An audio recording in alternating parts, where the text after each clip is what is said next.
잘 벌고 잘 살자. 네, 안녕하세요. 팍스 인베스테이너 진행을 맡은 이주원입니다. 지금 이 오프닝을 보시고 뭐야 이주원 너 혼자야? 하시는 분들 계실 수 있을 것 같은데요. 네, 맞습니다. 오늘은 제가 혼자 진행합니다. 그래도 우리 둘이 진행할 때보다도 더 알찬 소식 제가 많이 준비해 왔으니까요. 이 시간 끝까지 지켜봐 주셔도 좋겠습니다. 어쨌든 혼자 있으면 좀 외로울 수 있을 것 같아요. 그러니까 제가 혼자라고 느끼지 않을 수 있도록 끝까지 함께 해주시면 좋겠습니다. 어쨌든 우리 시장 지금 굉장히 어려운 상태이긴 합니다. 그런데 연휴가 끝난 지 이틀 만에 다시 또 연휴가 맞이하게 되었죠. 이런 상황이 마침 투자자분들에게는 마냥 행복한 상황, 좋은 상황이라고 볼 수는 없을 것 같습니다. 어쨌든 이 시장이 연휴를 지속함에 따라서 불안감이 증폭이 됐고 그 불안감 지금에서야 좀 해소하나 싶었는데 지금 바로 또 우리 시장이 쉬어가면서 우리 시장 이 주말 동안 얼마나 버텨줄지 좀 걱정이 되는 부분 있으실 것 같습니다. 그럼에도 불구하고 지금 금요일이니만큼요 유종의미를 거둘 수 있도록 이 시간 저희와 함께 알차게 좀 시간 보내보시면서 오늘 시장 잘 대비해 보시고요. 주말 동안 또 잘 대비해 볼 수 있도록 저희가 도와드리도록 하겠습니다. 그러면 우리 시장 분위기 한번 보도록 하겠습니다. 첫 번째로는 우리 국내 시장 한번 봐야겠죠. 코스피는 연주 B컷에도 불구하고 반도체 대형주 약세에 국내 주식시장 투심 약화되는 듯하다 오후장 들어서 상승세로 돌아서기 시작했습니다. 미국 주식시장은 연준의 B컷에도 불구하고 금리 인하 속도 조절에 이 3대 지수 약보합권에 어제 장을 마감했었습니다. 어쨌든 이번 금리 인하는 4년 6개월 만에 도래한 것입니다. 통신 서비스 제외하고 대부분 섹터 하락했고요. 유틸리티, 기술주, 필수 소비재 등 이 대형주 조정 속에 중소형주는 소폭 강세를 보여주는 모습이었습니다. 코스피 업종별로 보도록 하겠습니다. 업종별로도 차별화되는 움직임 보여줬는데요. 제약바이오, 은행, 자동차, 조선 강세 보여줬고요. 반도체 2차 전지는 약세를 보였습니다. 모건 스탠리의 HBM 공급 과잉 우려에 SK하이닉스 등 반도체주 약세 보이면서 지수 하방에 압력을 가하는 모습 보였습니다. 반면 HD, 현대일렉트릭 등 AI 인프라 관련주는 블랙록, MS 등의 AI 인프라 펀드 조성 강세를 보여줬고요. 아이폰 16 사전 예약이 있었죠. 그런데 이게 또 시장 예상치를 하회하면서 관련 부품주 투심 약화 보였습니다. 이에 LG이노텍 장 초반 하락세 보였습니다. 영풍 정밀은 고려 아연 지분 경쟁이었죠. 이 전거래일에 이어서 상한가 다시금 경신하는 모습 보여줬습니다. 이에 고려 아연 또한 동시에 같이 강세 보여줬습니다. 코스닥은 제약 바이오주 강세에도 반도체주 약세가 지수 하방에 압력을 가하는 모습 보였습니다. B컷의 이 금리 인하 수혜주인 제약 바이오주 일제히 강세 보여줬고요. 이에 알테오젠 52주 신고가 재경신했습니다. 외국인과 기관이 코스닥 순매수하는 가운데 제약 바이오 업종에만 집중되면서 수급 쏠리는 현상도 보여졌습니다. 마지막으로 원달러 환율은 연준 B컷에도 불구하고 인하 속도 조절 시사에 달러 인덱스 반등하며 3.2원 상승했습니다. 여기까지 국내 증시 좀 알아봤다면 간밤에 또 미국 증시는 어땠는지 궁금하시죠? 미국 증시 한번 보도록 하겠습니다. 연준의 과감한 결정으로 미국 경제가 침체에 빠지지 않을 것이라는 기대와 함께 또 이제 진짜 경기 침체가 시작되는 건 아니냐라는 우려가 함께 보여지고 있는데요. 역사적으로 침체가 없는 금리 인하는 강세장을 촉발하는 최대 촉매였다라는 점이 오늘 시장에서는 어쨌든 이 시장을 이끌어주는 힘으로 작용을 한 것으로 보여집니다. 그래서일까요? 가장 중요한 시장 금리인 10년물 국채 금리는 도리어 상승하는 모습이었습니다. 이유는 간단합니다. 선행지표인 시장금리는 연준의 B컷이 경제 회복을 하는 데 도움이 될 것이다 라고 판단을 한 것인데요. 미국 금리에 대한 기준이 더 높아지게 된 것입니다. 한마디로 이 연착륙에 대한 기대가 커지면서 앞으로 연준 금리 인하 기조가 너무나 가파르게 나타나지는 않아도 될 수 있다라는 이 연준의 자신감이 좀 보여진 것으로 보여집니다. 그런데도 향후 12개월 동안 이 경제가 더 좋아질 것이라고 답한 비율은 50% 미만으로 역사적 저점 수준에 닿아 있습니다. 그럼에도 주식시장은 전년 대비 30% 이상 수준의 상승세를 보여주고 있다는 것도 사실입니다. 이런 괴리가 목격된 경우는 1998년과 2006년인데요. 이때 모두 버블이 막 시작되던 시점입니다. 특정 모멘텀이 경제 상황과 상관없이 시장을 이끌고 가주게 된 것이죠. 그만큼 이제 이 시장은 버블과 붕괴 이 두 극단적인 시나리오 사이에서 아슬아슬한 줄타기를 좀 할 것으로 보여지는데요. 강세장을 즐기는 것은 좋으신데요. 아마도 조금 대기하는 모습조차도 우리 시장에서는 필요할 것으로 보여집니다. 어쨌든 미국 시장이나 국내 시장이나 상승은 했지만 그렇게 좀 찝찝한 그런 장 모습이 아닌가 싶은 생각이 듭니다. 그럼에도 불구하고 우리 시장 이끌어주고 있는 핫 이슈 안 챙겨보고 갈 수가 없을 것 같습니다. 저희가 먼저 오늘은 좀 슬픈 소식으로 시작해야 될 것 같습니다. 좀 예상을 해보셨을까요? 이 삼성전자 이야기가 첫 번째인데요. 삼성전자 정말 이거 어디까지 내려가는 걸까요? 삼성전자가 어제 52주 신저가를 다시 경신했습니다. 이러다가 6만 전자도 깨지는 게 아닌가라는 우려가 또 올라오고 있는데 추석 연휴를 마치고 장을 열었지만 삼성전자에게는 겹악재가 좀 쌓여 있었습니다. 거기에 모건 스탠리가 목표 주가 하향 조정을 좀 했고요. 삼성전자에게 미친 영향은 엔비디아 주가가 하락한 것과 엔비디아뿐만 아니라 기술주 전반이 약세를 보인 것, 그리고 HBM의 공급 과잉으로 가격이 내려갈 것이 전망되어지는 것. 이 모든 것이 삼성에게는 좀 안 좋은 악재로 영향을 미쳤다라고 볼 수가 있을 것 같습니다. 그뿐만 아닙니다. 거기서 계속 말씀드렸던 것처럼 외국인들의 팔자세 또한 삼성전자에게는 악재로 작용을 하고 있죠. 외국인들이 지금 우리 시장에서 발을 빼는 현상이 전체적으로 나타나고는 있는데요. 유독 대형 기술주에게 더 집중된 것으로 보여집니다. 이거 왜 그럴까요? 한번 예상해 보시겠어요? 아마도 제 생각에는 미국 자체가 기술주 중심의 약세를 보여지고 있고 미국의 좀 영향을 많이 받고 있는 우리나라는 당연히 이 영향을 받겠거니 싶어서 발을 빼는 게 아닌가라는 생각도 해봅니다. 우리 시장 급락 소식 여기서 또 끝난 게 아닙니다. 삼성전자와 함께 우리 시장 끌어주고 있는 대장주 모두 알고 계시죠? SK하이닉스 또한 어제 장 초반 8% 급락을 면치 못했습니다.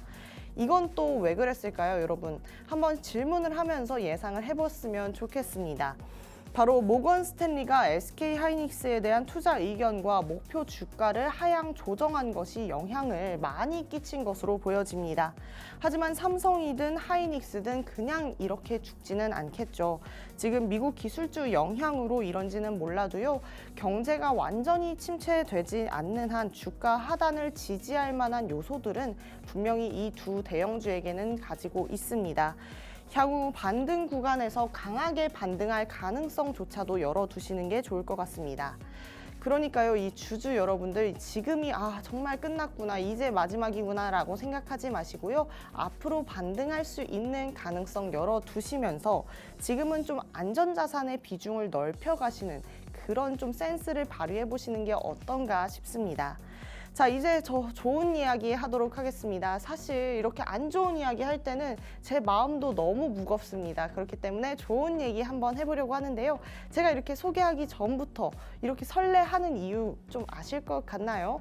바로 제가 그렇게 며칠 전부터 사랑을 보내와 주던 LG전자의 강세입니다. 네, 이 최근에 방송에서 저는 계속해서 언급했었는데요. LG가 드디어 주가로 그 강세를 보여주고 말았습니다. 어제 장 초반 LG가 4%대의 강세를 보여주었는데요. 아마 중장기 신사업 기대감과 4분기 밸류업에 대한 기대감을 통해서 이 매수세가 몰린 게 아닌가라는 생각을 해볼 수 있겠습니다. 증권가에서는 LG전자를 업종 내 최선호주로 지정을 하고 이 주가, 목표 주가를 15만 원으로 제시하기도 했습니다. 아마 계속해서 투자자들의 관심이 LG전자의 밸류업 방식에 좀 쏠릴 것이고요. 더불어서 기존 사업부를 넘어선 전장 사업부를 좀 추진하는 우리 VS 사업부에게도 많은 관심이 쏠려질 것으로 보입니다. 뿐만 아닙니다. 인도법인 기업 공개의 경우에도 현재 인도 시장의 성장성과 긍정적인 금융시장 환경을 고려했을 때 가능성을 열어두고 있다라고까지 이야기를 했거든요. 이런 걸 봤을 때 LG전자가 와 지금 진짜 단단히 칼을 갈고 있구나 이런 느낌이 저는 드는 것 같습니다. 이번 LG전자의 슬로건 뭔지 혹시 보셨나요, 여러분? 어제 제 방송에서도 제가 말씀드렸었는데요. 공간, 미래를 연결하다라고 이렇게 포부를 밝혔습니다. 아마 이렇게 슬로건을 결정한 이유 자체가 이제는 뭐 가시적인 제품들에 대한 서비스를 넘어서서 비가시적인 서비스, 뭐 소프트웨어로까지의 확장, 사업의 확장을 좀 이야기하는 게 아닌가라는 생각을 해봅니다. 이런 거 보면서 LG가 참 선택과 집중을 정말 잘했다라는 생각이 드는 것 같습니다. 왜냐하면 이제 스마트폰에서 있었을 때는 갤럭시와 막 경쟁을 하면서 갤럭시한테 살짝 뒤처지는 좀 어려운 상황을 면치 못했었거든요. 그러면서 과감하게 10여 년 전에 이제 LG가 이 스마트폰 사업을 마무리를 하고 이쪽으로 사업 시선을 좀 돌린 것 같은데 이 시선 돌린 것 자체가 선택과 집중을 잘한 게 아닌가라는 생각을 해봅니다. 우리도 어떤 것을 막 할 때 그 사람을 쫓아가는 것보다는 나만의 도로를 개설하는 것, 그게 또 다른 좋은 전략이 될 수 있지 않을까 생각해 볼 수 있겠습니다. 네, 아마 이렇게 LG를 보면서 LG가 지난달 5천억 규모의 LG전자 주식을 장내 매수하겠다라고 한 이유가 좀 있어 보이는 것 같습니다. 이에 주주환원 정책에 대한 기대감은 더욱더 오를 것으로 좀 기대가 되는 것 같습니다. 이렇게 계속해서 발전하는 LG라면 여러분 LG의 동료가 한번 되어보실 수 있을까요? 한번 제안해보고 싶습니다. 자, 그러면 이제 LG 이야기는 좀 여기서 마무리를 하는 걸로 하고요. 그 다음 핫 이슈 제가 전해드리도록 하겠습니다. 오늘의 핫 이슈 두 번째는 백화점의 이례적인 매출 증가입니다. 그 이유는 바로 추석 연휴 동안 계속된 늦더위 때문이 아닌가 싶은데요. 이번 추석 연휴가 백화점들에게 뜻밖의 특수를 전해주었다라고 합니다. 보통 추석 연휴에는 백화점이 좀 조용할 때가 많습니다. 그런데 이번에 왜 이렇게 매출이 많이 올랐을까요? 이유는 좀 간단해 보입니다. 연휴가 9월 14일부터 18일까지 이번에 꽤 긴 편이었습니다. 작년 같은 기간보다 약 10% 증가했는데요. 백화점 3사죠. 이유는 조금 이따 말씀드리고요. 이 3사가 롯데백화점, 신세계백화점, 현대백화점 모두 두 자릿대의 성장을 기록했습니다. 이례적인 긴 연휴와 이 이유가 이제 나옵니다. 늦더위가 맞물리면서 많은 사람들이 실내로 모였고 이 가족 단위의 방문객이 크게 늘어났다라고 합니다. 롯데월드몰 같은 경우에는 약 95만 명이나 방문을 했다라고 하니 정말 대단한 숫자라고 말씀드릴 수 있을 것 같습니다. 이 추석 연휴 쇼핑 많이 하셨다는데 여러분 어떤 거 많이 구매하셨나요? 저 같은 경우에는 아무래도 먹는 걸 좀 좋아하고 추석은 좀 우리가 합법적으로 많이 먹을 수 있는 기간이잖아요. 그러다 보니 저는 식품주에 많이 돈을 썼던 것 같은데요. 날씨가 더운 탓에 실내에서 시간을 보내려고 하는 고객들이 참 많았다라고 합니다. 그러면서 여러 상품군에서 매출이 급증했다라고 하는데요. 특히 영유아 상품군의 매출이 20%나 증가를 했고 식음료 매출도 큰 폭으로 뛰었다라고 했습니다. 쇼핑몰에서는 식음료 매출이 70%나 증가했다라고 합니다. 사람들은 단순히 쇼핑만 하러 온 게 아니고요. 백화점 안에서 식사도 하고요. 여가 생활도 했다라고 하는데 이런 경향들이 어쨌든 백화점의 매출을 대폭 상승시켜주는 그런 상승 요인이 되지 않았을까 생각을 해봅니다. 이 백화점 3사 중에 여러분은 어느 곳을 가장 많이 가시나요? 저는 제가 살고 있는 곳에 이 더현대가 좀 가까이 있어서 더현대를 많이 가는데 그 와중에 3사 매출 중에서도 우리 신세계가 엄청난 성과를 거두었다라고 합니다. 특히 가전제품 매출이 62.7%나 증가했다라고 하는데요. 추석 연휴 첫날 시작된 이 아이폰 사전 예약이 있었는데 또 다른 주요 점포에서 LG전자의 재단장 기념 할인 행사가 함께 진행됐기 때문입니다. 또 명품 매출도 12.9% 증가했다라고 하는데요. 명품 저만 못 샀을까요? 명품을 얼마나 많이 사셨으면 12.9%가 증가를 했을까요? 이 정말 모든 상품군이 골고루 좋은 성과를 거둔 셈이 되었습니다. 또 현대백화점은 더현대서울과 판교점 이런 대형 점포들이 매출을 좀 견조하게 보여줬다라고 합니다. 이 두 매장은 워낙에 많은 고객사들이 찾는 고객 계층이 두툼한 곳이기도 하죠. 올해 처음으로 추석 당일에 문을 연 아울렛들도 큰 성과를 거두었다라고 합니다. 자, 여기서 여러분께 좀 퀴즈를 내고 싶은데요. 제가 정답은 들을 수 없겠지만 퀴즈를 내보자면 과연 몇 명이 갔을까요? 예상하기 힘드시겠지만 제가 그럼 지금부터 설명해 보도록 하겠습니다. 롯데 프리미엄 아울렛 8개 점에서는 추석 당일에만 약 20만 명의 방문객이 몰렸고 신세계 프리미엄 아울렛도 방문 차량 수가 작년보다 20% 넘게 증가했다라고 합니다. 정말 많은 사람들과 백화점과 아울렛이 사람들과 함께 있었다라고 볼 수 있을 것 같습니다.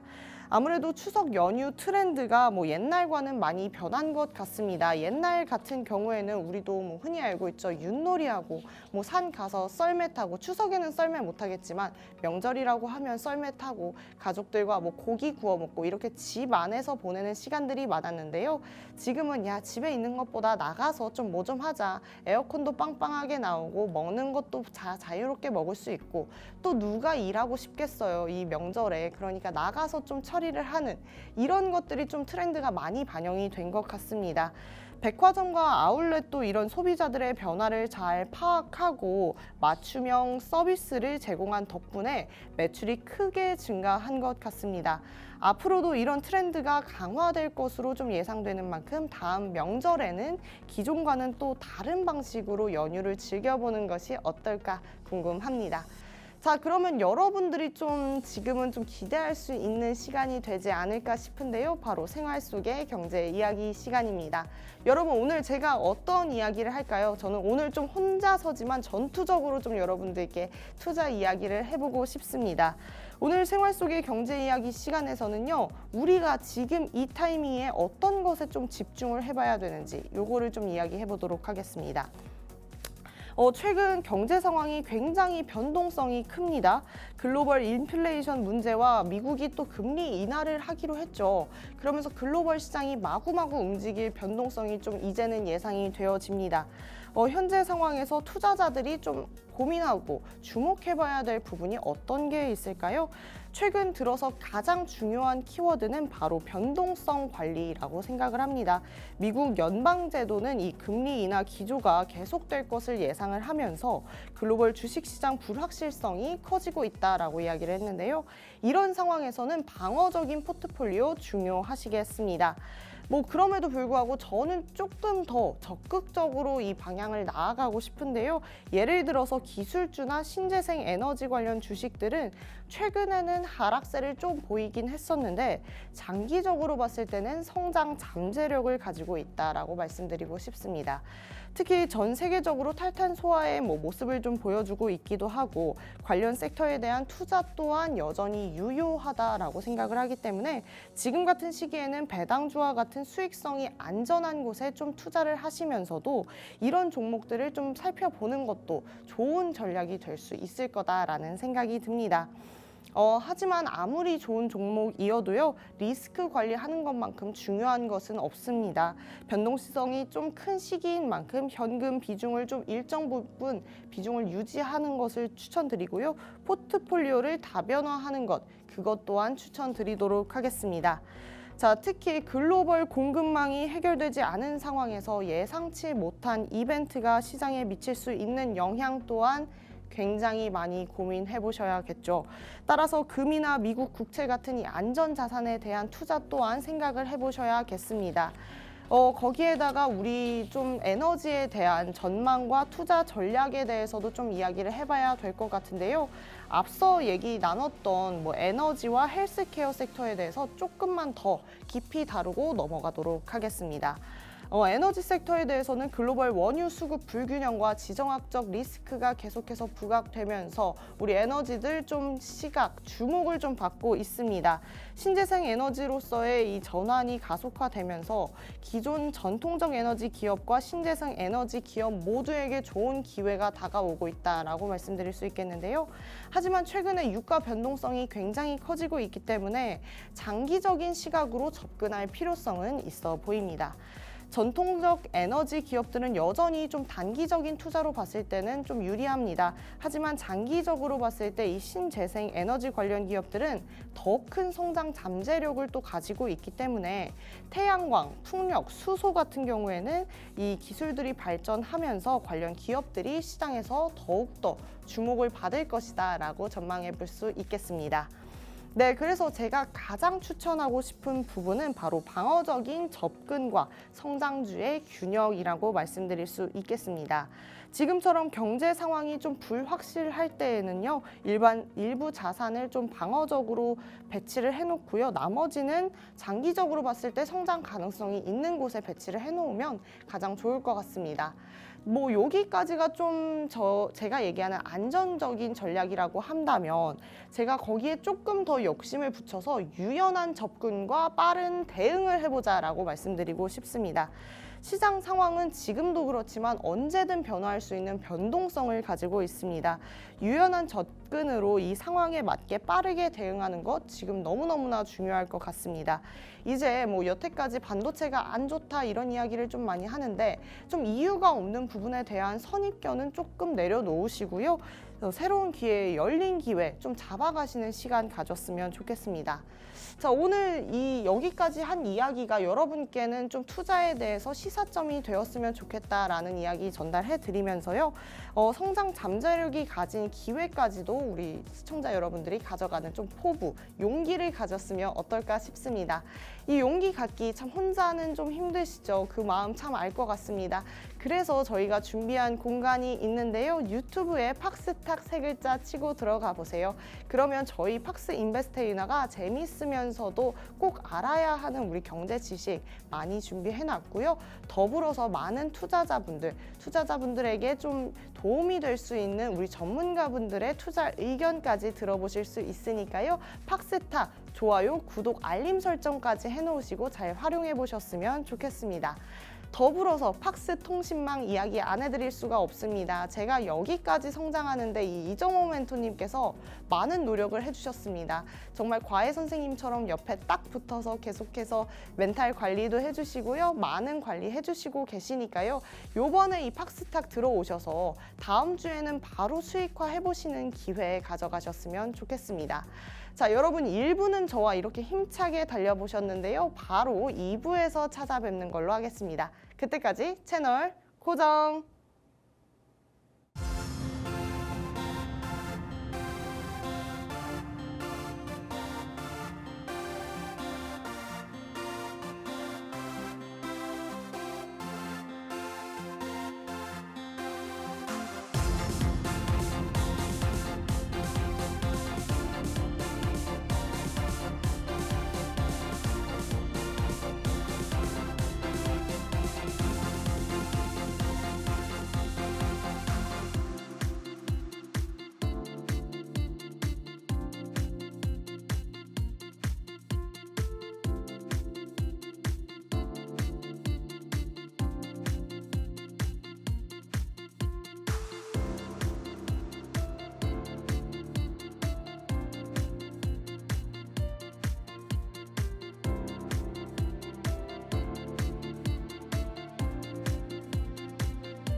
네, 이렇게 주사인 볼트 타임이 다시 돌아왔습니다. 오늘은 또 어떤 특별한 이야기와 퀴즈가 준비되어 있을지 한번 기대해 보면서 출발해 봤으면 좋겠습니다. 오늘은 버추얼 아이돌에 대해서 이야기해 볼 건데요. 우리가 AI에 대해선 참 이렇게 이야기를 많이 하면서 버추얼 아이돌은 정작 뜻도 모른다? 이거는 조금 말에 어폐가 있을 것 같습니다. 그래서 요즘 세대에게는 이미 익숙한 버추얼 아이돌이긴 하나 우리가 잘 알고 넘어가야 할 부분들이 있어서 제가 오늘 이 부분 짚고 넘어가도록 하겠습니다. 먼저 버추얼 아이돌 뜻부터 알아봐야겠습니다. 좁은 의미로는요, 사이버 공간을 기반으로 하는 가수나 캐릭터를 이야기하는데 지금은 노래하는 가상인격 그 자체를 이야기합니다. 제가 예전 방송에서 이 버추얼 아이돌을 소개하면서 버추얼 아이돌은 완전히 실존이 없는 인물이 아니고 실존 인물이 있는데 거기에 장비의 기술을 더해서 얼굴을 입히고 또 목소리는 성우나 가수를 입혀서 새롭게 만들어낸 캐릭터라고 말씀드렸습니다. 사실상 여기에서 제 짝꿍들이 있으면 여러분 이 사람들 알아요? 이 버추얼 아이돌 알아요? 이러면서 제가 막 놀리려고 했거든요. 근데 모를 거니까 분명히 모를 거니까 그러려고 했는데 여러분들 혹시 이 아이돌 아실까요? 모르시죠? 제가 소개해드리도록 하겠습니다.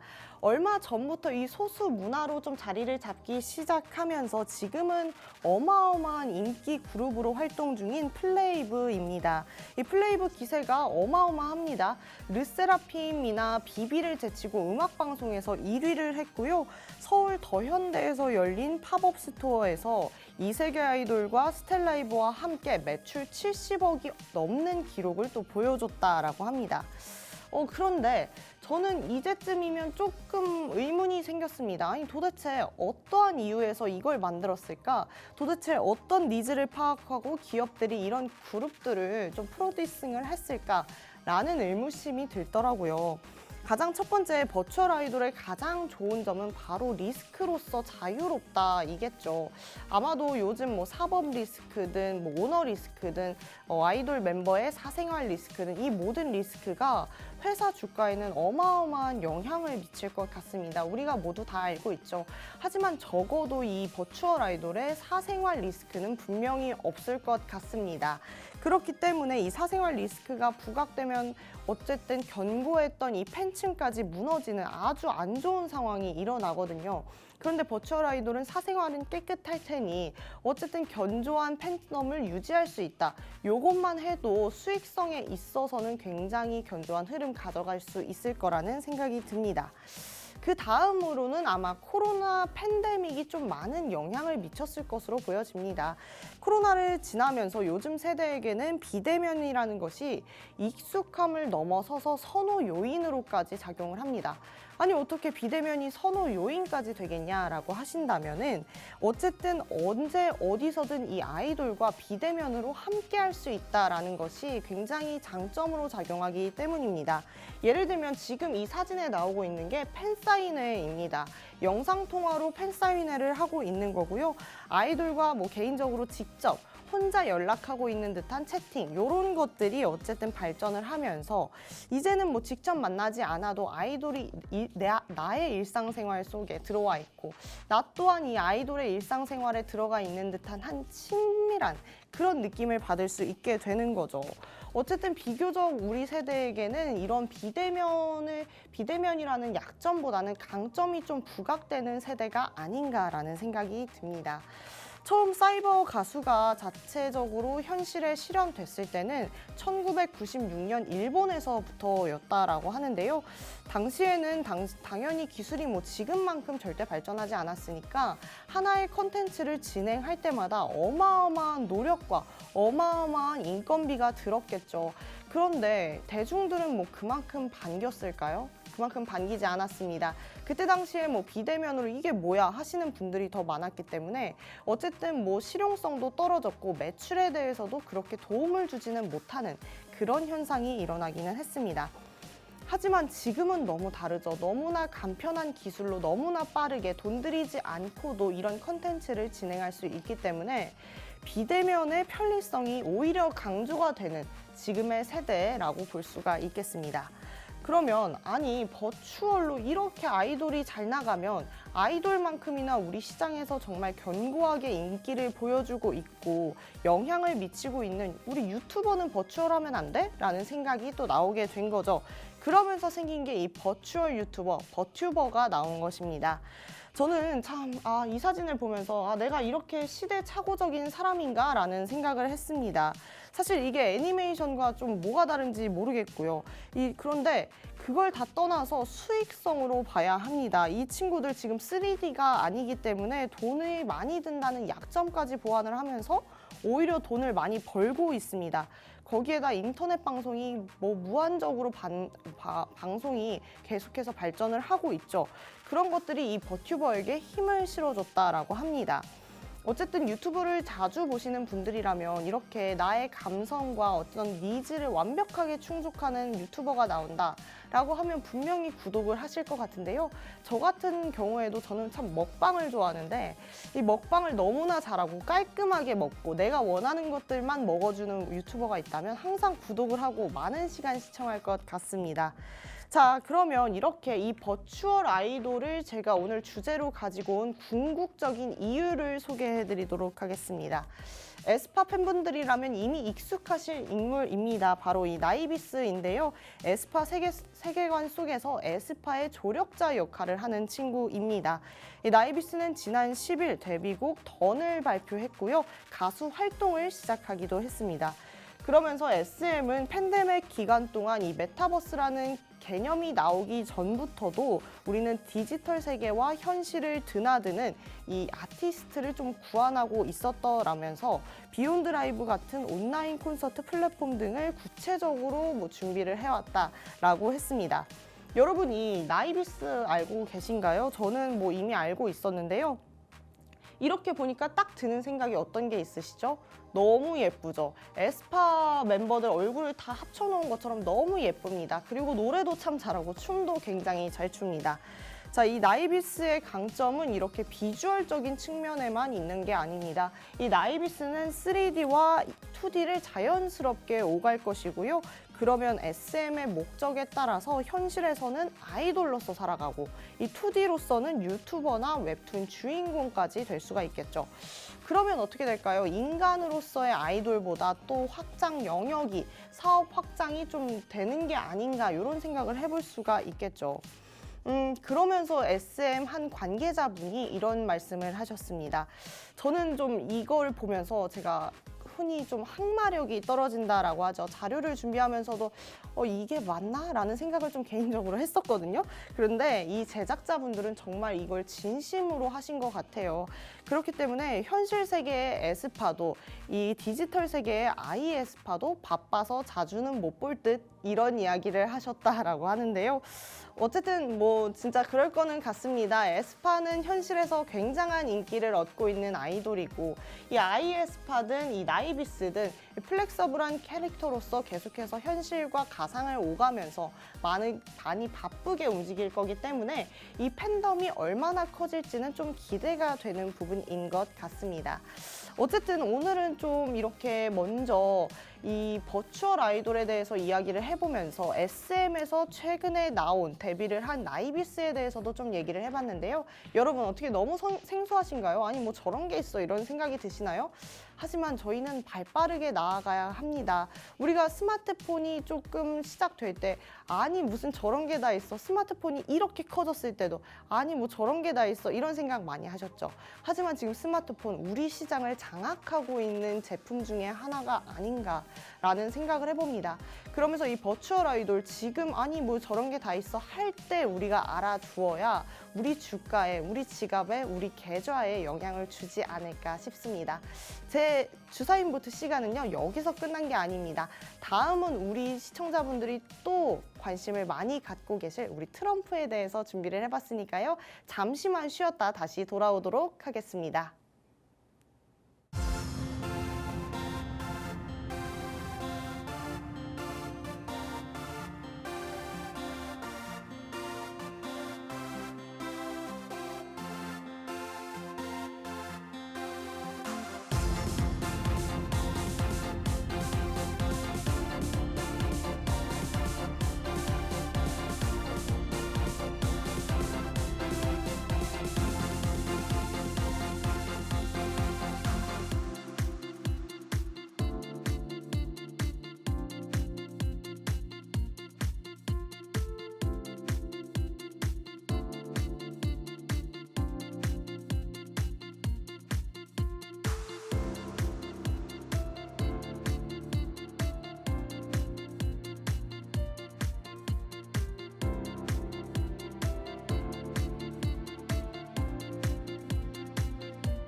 네, 이렇게 다시 주사인 볼트 타임이 시작되었습니다. 원래 사실은 경제 이야기도 재밌게 우리 수민이 시간 이렇게 시작을 해야 되는데 오늘은 주민이로 가도록 하겠습니다.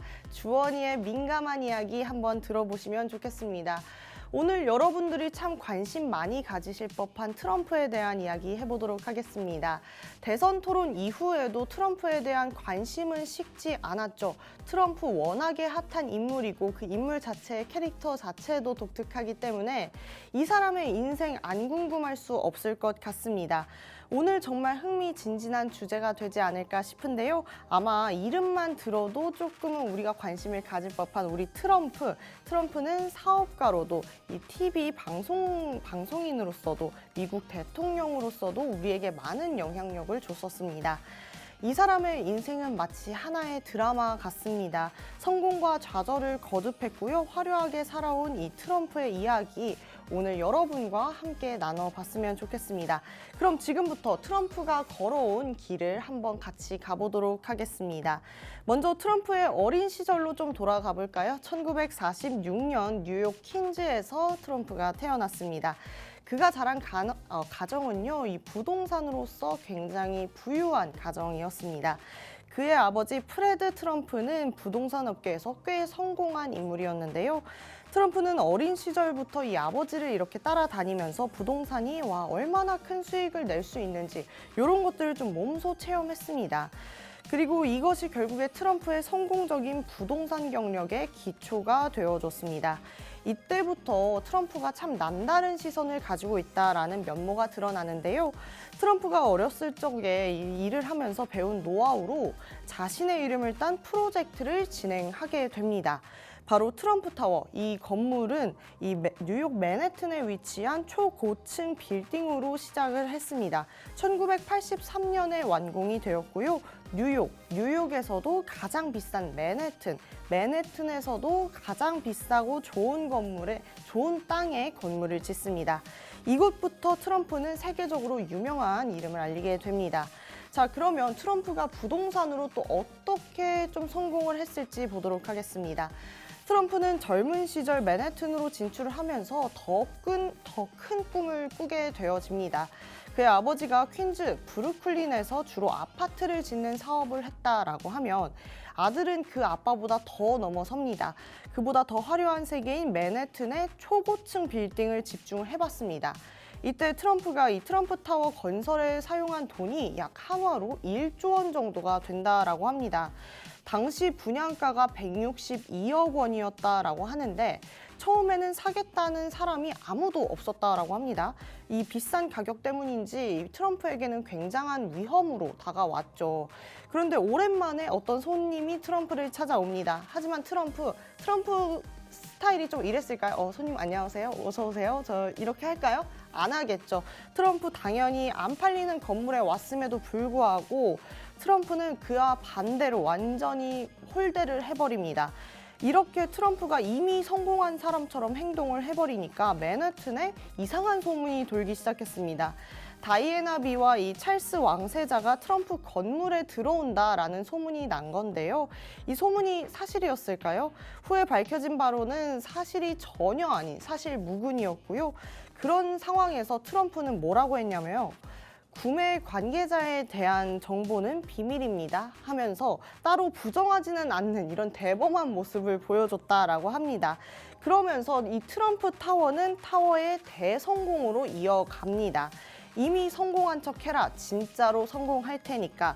이 이후로는 트럼프는 상징성을 가진 건물들에 계속해서 투자를 해가면서 단순한 부동산 투자 개발이 아닌 도시의 랜드마크를 만드는 데 오히려 집중하는 모습 보여줬습니다. 트럼프 타워 외에도 호텔, 카지노 등 이렇게 좀 다양한 분야로 손을 넓혀갔습니다. 하지만 빠른 확장은 늘 위험을 따르기 마련이죠. 이제 트럼프는 좌절로 넘어갑니다. 여러분, 트럼프의 좌절 좀 궁금하지 않으신가요? 저는 총을 맞고도 파이팅 하는 이렇게 트럼프의 모습을 보면서 트럼프는 좌절을 어떻게 했을까 싶었는데요. 1980년대로 넘어가도록 하겠습니다. 트럼프는 너무 빠르게 사업을 확장한 탓에 큰 위기를 맞이하게 됩니다.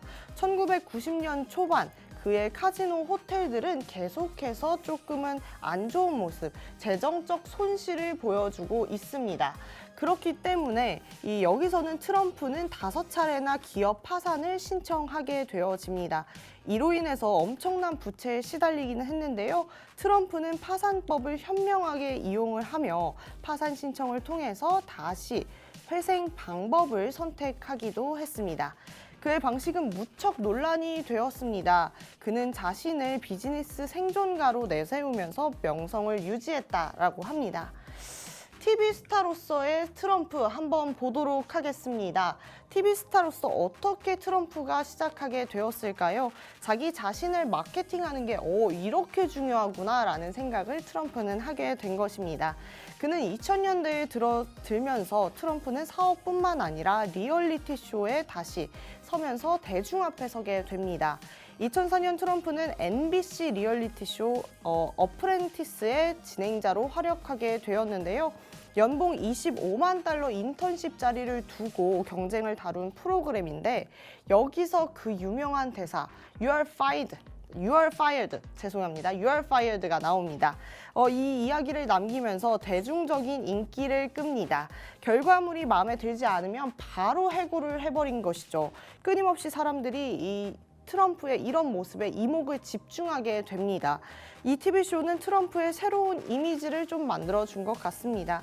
그는 단순한 부동산 재벌이 아닌 미디어 스타로 자리매김하게 되었는데요. 화려한 자신감을 무기로 트럼프는 더 큰 무대, 더 큰 정치로까지 나서게 됩니다. 자, 그럼 이제 우리가 아는 트럼프 대통령 어떻게 되었는지 한번 봐야겠죠. 트럼프는 2016년 대선에 도전하면서 많은 사람들에게 놀라움을 안겨줍니다. 많은 이들이 그가 대통령이 될 거라고 조차 생각하지 않았죠. 이때 트럼프가 했던 말에는 장애인과 흑인을 조롱하는 발언, 그런 것들이 좀 이야기가 나왔고 거기에 그의 행보 자체를 좋지 않은 시선으로 바라보는 시선이 더 많았습니다. 하지만 트럼프는 파격적인 선거 캠페인과 거침없는 발언을 통해서 이 대중의 사랑과 함께 이목을 좀 끌었고요. 결국에는 미국 45대 대통령에 당선이 되어집니다. 트럼프는 기존 정치 문법을 완전히 깨버렸고 자신의 비즈니스 스타일을 정치에 접목시키면서 아웃사이더 이미지를 다시 한번 확인시켜 줍니다. 그런데 트럼프 계속해서 이렇게 위기를 반복하고 좌절을 반복하는 사람이었습니다. 트럼프를 탄핵하자라는 이야기가 나오게 됩니다. 이 트럼프 대통령 재임 중에 가장 큰 위기 중 하나였던 것이 이 탄핵 절차에 대한 이야기였는데요. 트럼프는 미국 역사상 세 번째로 탄핵 절차를 걸친 대통령이었습니다. 2019년이었죠. 이 미국 하원은 그를 우크라이나 스캔들과 관련해서 탄핵할 것을 이야기했습니다. 당시 트럼프는 자신의 정치적 경쟁자를 좀 약화시키기 위해서 외국 정부의 도움을 구했다라는 혐의를 받았는데요. 이를 권력 남용과 의회 방해라는 두 가지 혐의로 탄핵 절차에 진행이 되었습니다. 여기서 재밌는 점은 트럼프가 탄핵 절차를 직면하면서도 지지층 결집에 성공했다라는 점입니다. 그는 자신을 향한 마녀 사냥이라고 주장을 했고요. 대중 앞에서도 당당하게 맞섰습니다. 이 사건은 미국 정치계에 큰 파문을 일으켰고 전 세계에 이목을 질목시키는 그런 역할을 해주었죠. 그런데 이 트럼프 두 번째 탄핵부터는 좀 할 말이 있었을까요? 트럼프는 다시 한번 탄핵 절차를 넘기고서도 대통령직을 이어갔지만 또 한 번 탄핵 위기가 그를 기다리고 있게 됩니다. 2021년 1월 6일입니다. 트럼프 지지자들이 이 미국 국회의사당을 습격하는 사건이 이루어집니다. 이 사건으로 인해서 트럼프는 두 번째로 탄핵 절차를 밟게 되어집니다. 이번에는 폭동 선동 혐의로 탄핵안이 상정되어지는데요. 하원에서는 그가 의사당 난입을 조장했고 평화적 정권 이양을 방해했다라는 이유로 탄핵을 추진했습니다. 이는 미국 역사상 처음으로 한 대통령이 두 차례나 탄핵 절차를 밟은 사건으로 되어집니다. 자, 여기서 잠깐 미국 대통령 중 탄핵 절차를 두 번이나 밟은 사람 있었다고 했나요? 없습니다. 트럼프는 미국 역사상 정말 유일하게 2번이나 탄핵 절차를 밟은 대통령으로 뽑힙니다.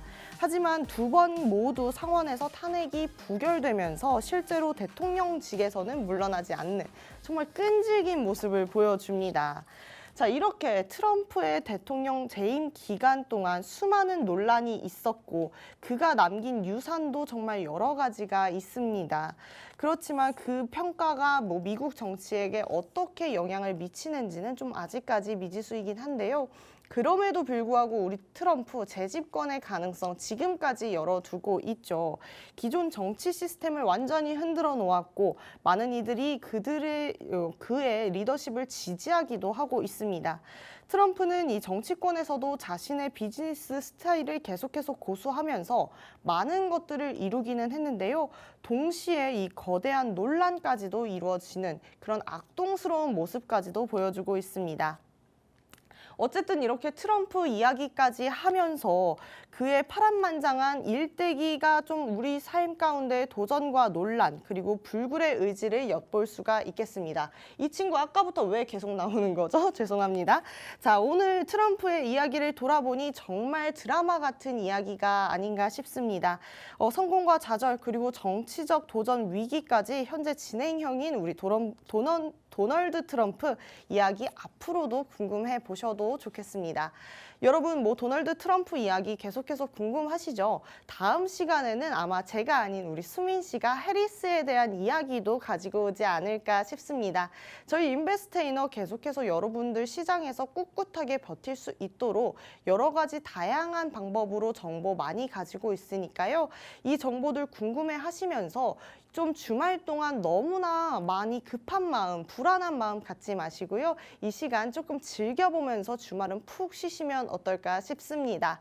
자, 본 방송에서 말씀드리는 정보는 투자 판단에 대한 조언일 뿐 해당 종목의 가치와 상승과 하락을 보장하진 않는다는 점 유의하셔야겠습니다. 저희는 다음 주 이 시간에 다시 인사드리도록 하겠습니다. 시청해주신 모든 여러분 감사합니다.